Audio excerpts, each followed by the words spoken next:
Hi guys, in this video I'm gonna show you how to download and install LibreOffice in your laptop or computer. So firstly you need to open a browser and type here LibreOffice just like this. Then on the first page you will see their site, so just open it. Then here you will see the button for download. Just click on download, then click on download LibreOffice. So here you need to select your operating system. So I'm using Windows 64-bit, so I'm just gonna select Windows 64-bit, then click on download.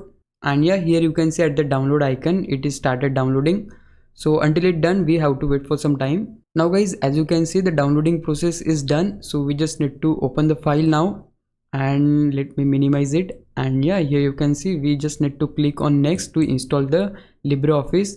So here we need to click either typical or custom. I'm gonna click on typical, then click on next. Now if you want to create a desktop shortcut, make sure to tick it and then just click on install.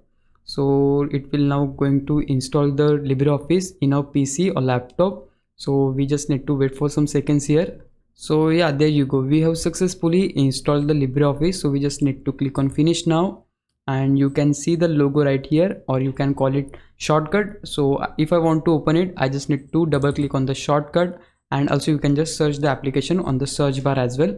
So just wait for some time until it get open.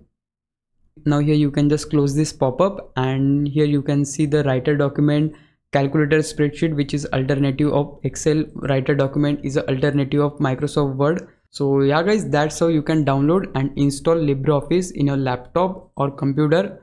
Now if you think I was a big help, can you please subscribe my YouTube channel? If you do, I would really appreciate it. But for now, thanks for watching. Bye bye.